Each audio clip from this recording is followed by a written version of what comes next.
This is the Creative Funding Show, a podcast for authors, YouTubers, and podcasters who want to fund the work they love without selling out.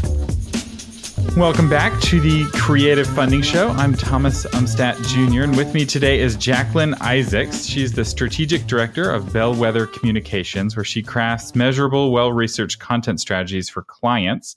And she's also co-authored a book, Called to Freedom, Why You Can Be a Christian and a Libertarian, which I'm sure is not controversial at all. Oh, no. And it successfully raised $8,000 through Indiegogo in the summer of 2016. Jacqueline, welcome to the show. Thank you. Thanks for having me, Thomas. So where did the idea for Call to Freedom come from? So the idea for Call to Freedom, what eventually became our book, dated back to, probably 2012 timeframe. The six of us that went on to write the book, our editor, Elise Daniels, and there's five of us that contributed chapters. We all met in a book club. We were meeting in Washington, D.C. The book club was sponsored by a Christian nonprofit based there. And it was for young professionals who were Christians and who it was providing a space for us to come together and talk about sort of faith and culture and how do we apply our faith at work? How do we apply our faith in this, super political world that is Washington, D.C.? And most of us, we're on the free market side, spanning sort of conservative to libertarians. So a lot of our conversation would wrestle around these ideas of proper roles of government. And let's see, it would have been 2014. There was a conference happening in DC, the International Students for Liberty Conference, which is for college students who are part of this libertarian group. And they had a few panels that they needed filled. And they reached out to some of us that happened to be in this book club and asked if we had any ideas to help fill one of the panels. And so the six of us ended up responding to that request and came up with this idea to do a panel. It was, I'm forgetting the exact title, but it was about is Christianity coercive? Which for libertarians, if those of you listening are libertarians or no libertarians, coercion is like a big deal.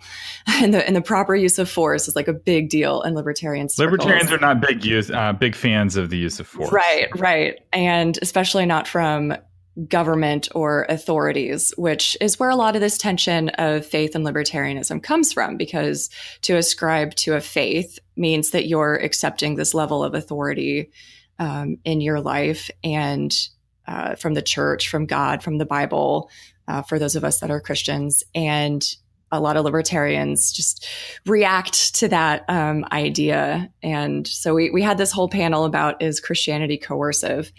And it was 9:00 in the morning. It was going up against some other really interesting panels. We didn't have high hopes for how this was going to go. But we were surprised.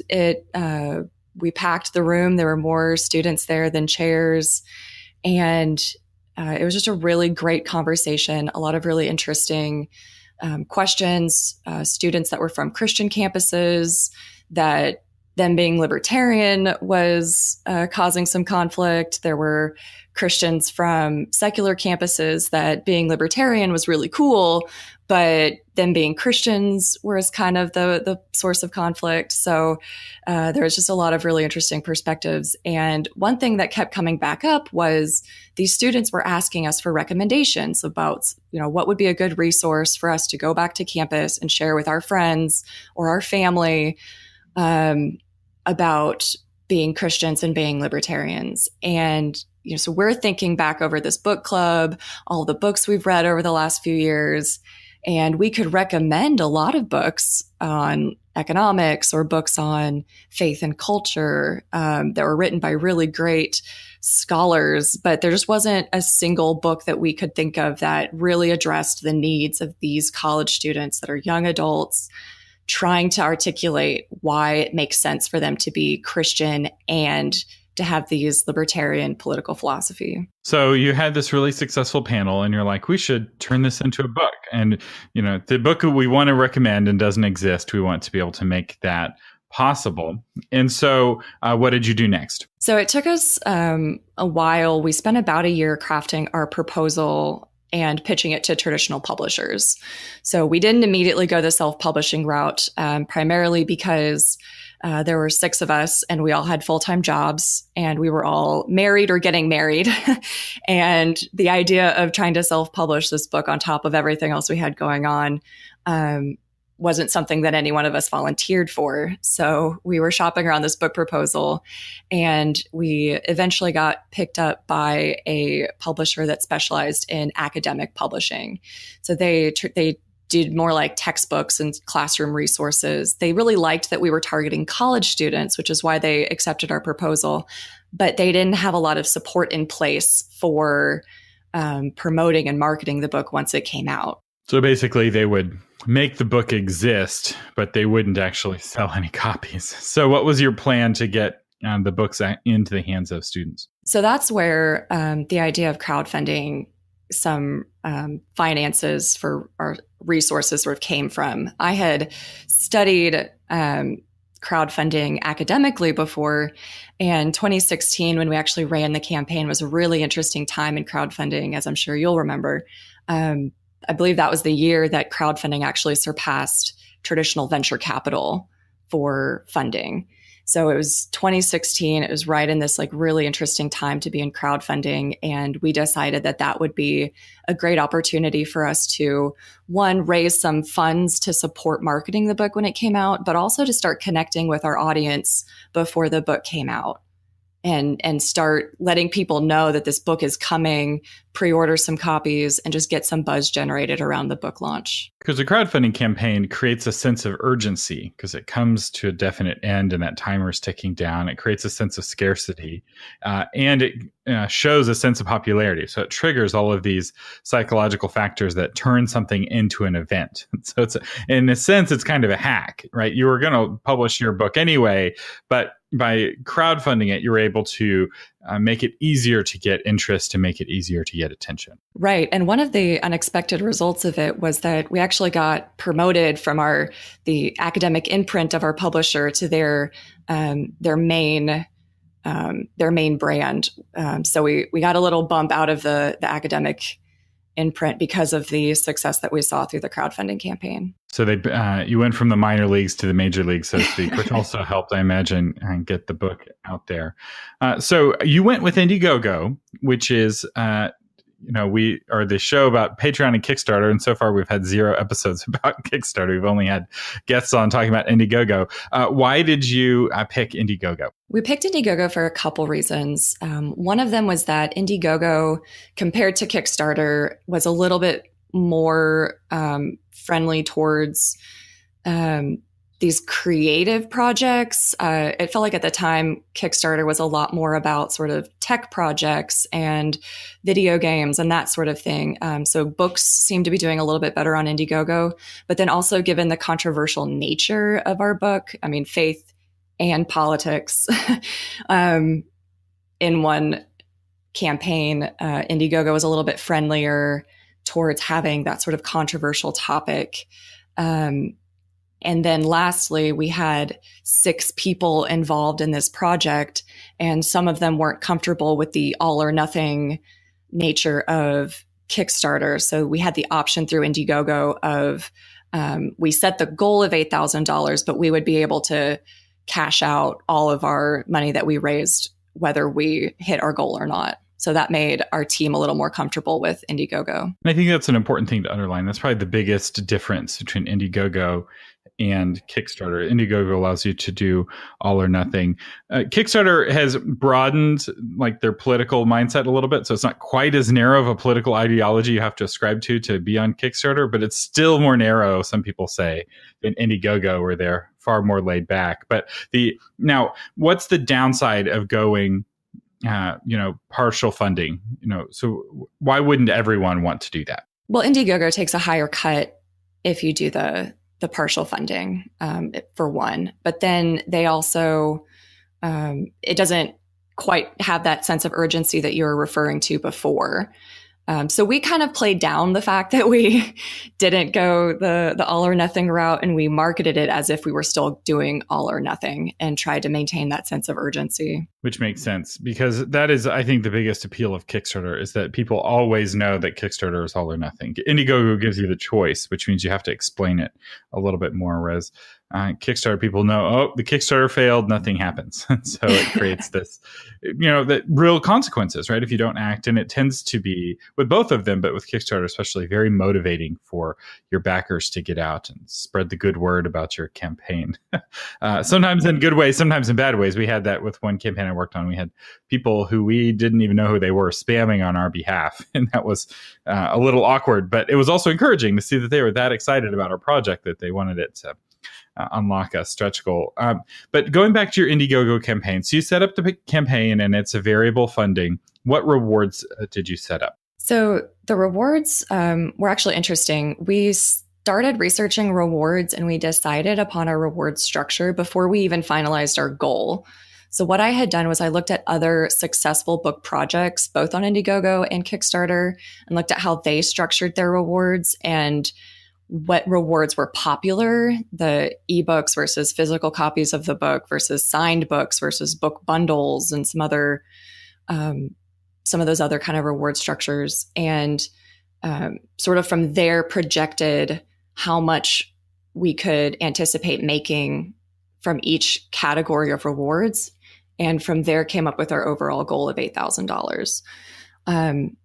And worked sort of backwards from there. I actually think that that's the better way to do it. There are some campaigns that are set up to fail because if all of their rewards are limited, and it's almost impossible for them to actually hit their objective because of how their rewards are structured. And you have to think in the real world, okay, how many people realistically do we need to get? So if you're trying to hit a $10,000 goal and your primary reward is a $10 reward, that means you're going to need to find 1,000 people to back your campaign. That's a lot of people. That's more people than most people can find. Whereas if you're raising $100, if your primary reward, say it's a board game and the main level for the board game is $100, well, now you only need to find 100 people to give you $100, and then you've reached that same number. And so I think that that's a good way to do it for a crowdfunding campaign, is to start with the rewards and then kind of estimate what you think you can hit. And you did a pretty good job estimating. So how close to your goal did you end up landing? We were at $8,025 on a goal of 8,000. And we didn't do that. None of us did that final donation to push us over either. It was a genuine donation. So you're right there on the edge. And the incentive for that is that Indiegogo takes, I think, twice as much of a percentage, or a lot more of a percentage. So that extra $50 probably saved you, several $100s in Indiegogo fees. Yeah. So for the rewards, we had everything from just a thank you at the lowest level. We played with some of the early bird options. So you could get the ebook cheaper if you're one of the first. I think we had first 25 people to download, to pick the ebook option. We had an early bird option for the paperback as well. But one of our most successful reward options was just doing a signed copy of the book. We did the signed copy for $35 compared to the regular paperback of $20. So for just us putting our names in the book, we got an extra $15 per book. And in hindsight, that was probably our most successful because it gave us the most margin on our rewards.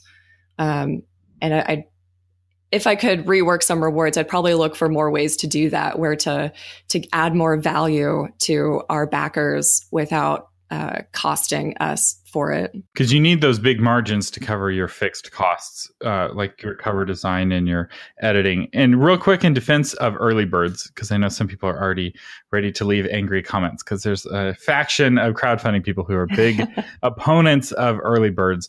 And early birds make a lot of sense if you are not already starting with a big platform. So if you're launching a board game and it's going to fund in the first 8 hours and the early birds sell out in the first 30 minutes, that's really obnoxious, because if somebody's not sitting at their computer waiting for your campaign to launch, they miss out, they're unhappy, everybody's unhappy.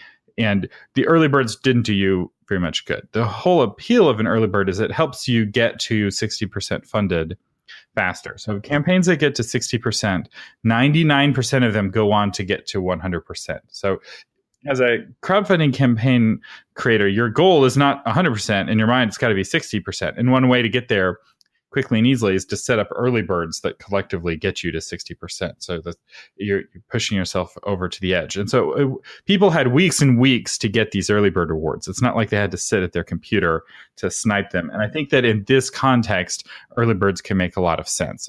If you've already done 3, very successful campaigns and there's thousands of people ready to buy on week 1, you don't need early birds, and early birds can alienate people who find your campaign on week 3. So that's my quick little spiel on early bird reward levels. I do know that there are people known in the industry who would greatly disagree with me, but almost all of those people are in the board gaming space, where typically games fund very, very quickly. So I want to talk though a little bit about your video. How y'all had a really good video, and I remember asking you about it, and I was thinking you'd edit it in some very expensive software. How did you edit your video? So we had filmed the video in our editor's backyard, and we also walked. Her church was about half a mile away, and we walked and filmed some scenes in front of her church. So it looked like we had this really nice setup. And then she edited it on a $5 app that she downloaded on her iPhone. And do you remember what the name of that app was? I don't. I should have asked her. So this is really remarkable because a lot of people think they need really expensive software, and you can actually do a lot of amazing effects right in the phone. And it can be very powerful. Your phone, some people's phones are more powerful than their computers. They have an old broke down laptop that they had from college, and a brand new iPhone. Your iPhone actually may be a more powerful computer in terms of raw horsepower, and you can do that editing right there on the mobile device. And she had it done in about a week because she just used it, edited it on her spare time with her phone. And we had filmed a lot of extra scenes. So we filmed several of us saying almost all of the lines in the script at several different locations. So she had a lot to work with to put it together. Which is a good way to do it. The more you give the editor, the better options she has when she makes her decisions on what to include in the video. If you only have one take, it's like, well, it's all going in the video. One take from one person. I'll see if I can get the name of it, and if we can, we'll put it in the links. Yeah, we'll have show notes. So scroll down, we will find that. And by the time this goes live, we'll have a link to that app. They're not paying us, obviously, for sponsorship since we don't remember the name is. Going back to your Indiegogo campaign, though, what would you say was the hardest thing about running that campaign? By far, the hardest part was fulfillment. It was all fun and games until the books actually came in. I really loved the communicating with people. I really loved the promoting it and the video, and all of that was enjoyable and fun. And then when we were fulfilling hundreds and hundreds and hundreds of books, and my living room was overflowing with piles of books, the rubber really hit the road. And part of that I did to myself because I had told my co-authors had offered to help, but I was like, no, I got it. Just pour a glass of wine, do it in 30 minutes, slap some labels on it and you're done, right? Oh no. But that was also a cost that we had factored in, but it was definitely something to keep in mind if you're planning a campaign, is that, it's not just the shipping, it's getting the bubble mailers and getting shipping labels and all of that. Which I found the best prices, because I did that for my book, were Sam's Club. They have little bubble mailers and stickers at the best prices I could find, even cheaper than Amazon. Although really the best way to do it, when possible, is to get your publisher to mail directly, because it's actually cheaper that way, because instead of paying shipping to you and shipping to the end person, you're able to just pay shipping once and you just upload them a CSV. But some publishers are happy to do that, and other publishers would rather send you a box of books and say good luck. Right, which is what happened with us.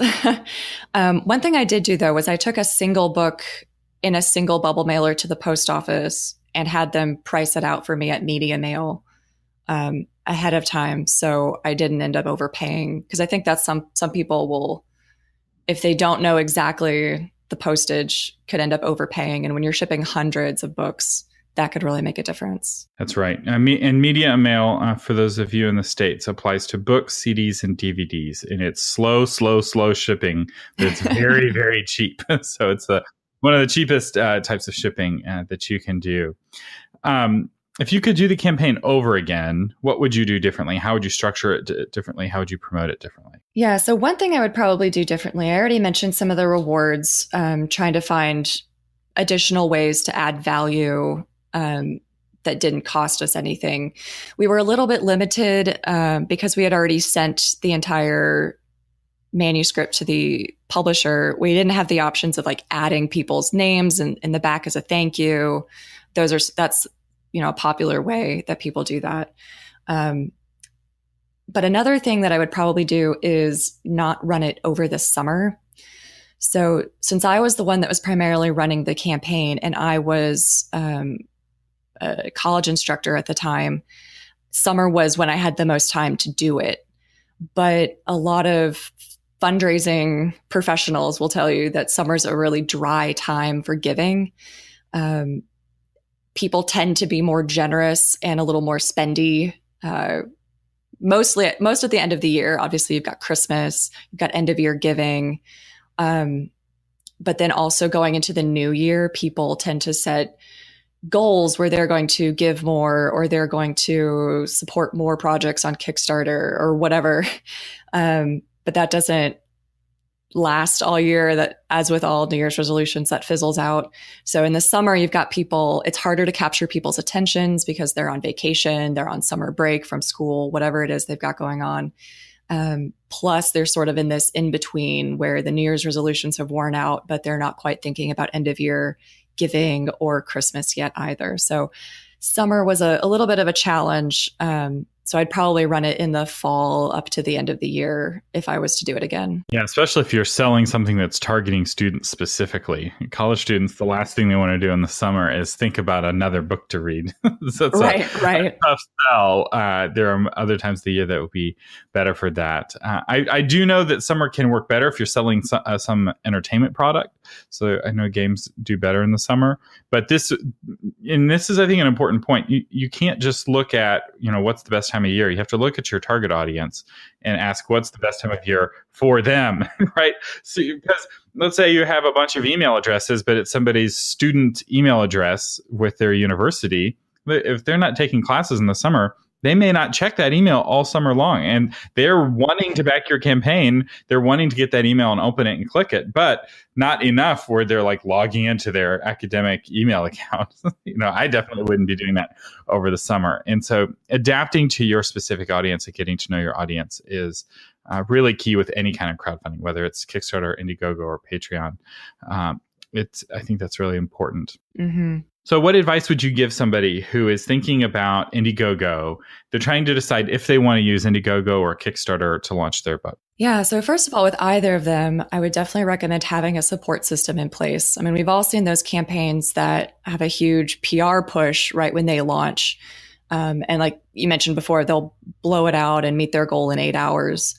But most of our campaigns are not like that, unless that's like your full-time focus. But having a good support system of friends and family can very much help you get that lift at the beginning of your campaign in a similar way. And like you mentioned before, getting to 60% funding, which is really key because it starts tipping some of the algorithms. You show up more in people's searches and as recommended projects. And you build that momentum that people think your project's actually going to get funded. Football stadiums for winning teams have more people in them than football stadiums for losing teams. People want to be on the winning team. Right.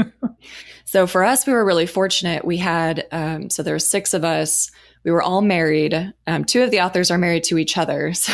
But the rest of us were married to other people. So there's 10 people between us and our spouses. And then all of these 10 people's friends and families and coworkers and church friends and all of those networks, which really is like when you think about it, like that's the basic of all networking. That's the basis of all networking. There's a TED Talk that's that I like. That there's also a new book that came out by the same guy called Friend of a Friend that's about this sort of the basics of networking.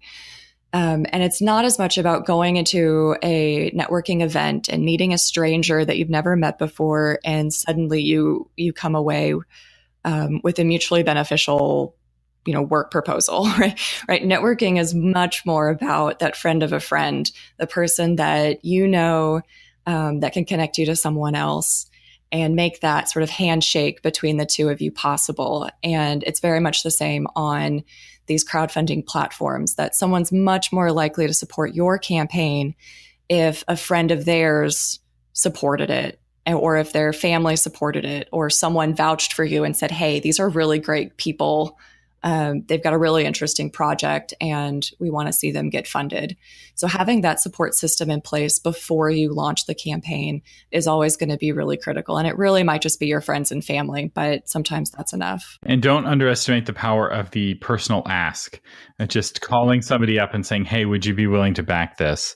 Especially when you're first getting started, you got to show that progress. And so having somebody who you just make that awkward ask, and it's almost more sales than marketing at that point. But I found that your close friends would be willing to chip in, $10-20, and sometimes more, knowing that they can reduce it later. And this is one thing that's a lot easier with Kickstarter than with Indiegogo. With Kickstarter, you can back for a lot and then adjust your pledge as the campaign goes. And I know campaigns that will do that, where somebody will back for a big amount, and as the campaign gets closer to 60% and closer to 90%, they'll pull that down. So they're kind of helping in the early days. But just realize that if you barely make your goal, your Kickstarter will take that full amount. So don't back for more than what you're comfortable with. Any final advice or suggestions to creators who are wanting to fund their art? I like your idea of don't being afraid to ask, right? Like it's creators and artists tend to discount the value that they're providing to other people, or think that, people are just doing them a favor by backing them. When in reality, the books that are being created, the podcasts that are being created really do add value to people's lives. And when you're asking for that support, you're inviting people to, one, partake of that value, but then also be a part of that process, part of that vision. There's a great essay by Henry Nouwen called The Spirituality of Fundraising. So this is obviously a Christian theologian, but he talks about when you're asking for money, you're casting a vision for people about what, you're thinking the world can be different, even if it's just in a little way, that you can make the world more beautiful through your art, or you can make the world run better through your new program or whatever. And you're inviting people to be a part of that vision. And people are looking for that. People want to be a part of that process to make the world a better place. And you're giving them opportunities to do that. And that really is valuable. And it's not just a charity case. What you're doing is really adding value to people's lives, and that should be celebrated. That's really good. Thank you so much for coming on the Creative Funding Show. Jacqueline, where can people find out more about you? Well, thanks for having me. They can follow me personally on LinkedIn or Twitter. We'll have those links in the show notes, or my company, Bellwether Communications, at bellwethercoms.com. All right. And as always, just scroll down to see all of the links that we talked about today. You've been listening to Jacqueline Isaacs and Thomas Umstattd on the Creative Funding Show. And we would, if I could make a personal ask to you, if you would leave us a review on iTunes, I would greatly appreciate that. That helps our rankings in iTunes, helps more people discover the show. And thank you so much for listening.